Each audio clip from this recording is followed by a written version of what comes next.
नमस्कार, मी नमिता ईश्वर शिंगोळे, इयत्ता 9वी। माझ्या शाळेचे नाव स्वातंत्र्य सैनिक किसन बाबा विद्या मंदिर दसई। मी गुढीपाडवा या सणाबद्दल माहिती सांगणार आहे।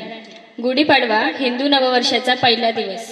केवळ महाराष्ट्रातच नव्हे तर संपूर्ण भारतामध्ये गुढीपाडवा साजरा केला जातो।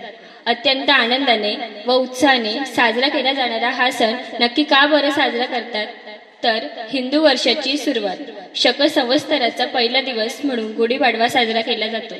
राम राज्याचा विजय, श्री रामाने रावणावर विजय मिळवल्यानंतर अयोध्येत परत येताना गुढ्या उभारल्या गेल्याची मान्यता आहे।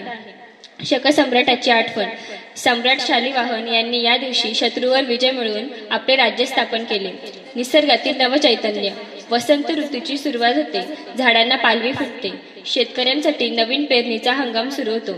गुढीपाडवा साजरा करण्याचे एक कारण महाभारतामध्ये सुद्धा सापडते।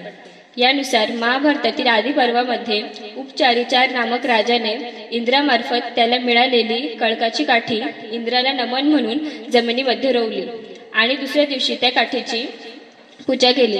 हा दिवस होता नवीन वर्षाचा पहिला दिवस, म्हणून गुढीपाडवा साजरा करतात अशी आख्यायिका सुद्धा आहे।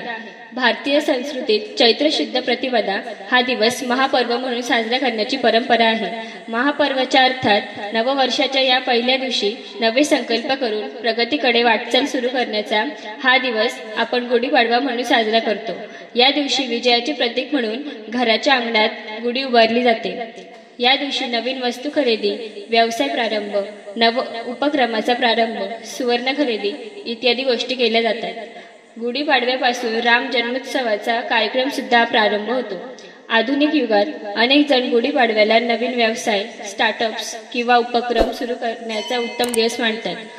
आर्थिक आणि करिअरच्या दृष्टीने हा शुभ दिवस समजला जातो। धन्यवाद।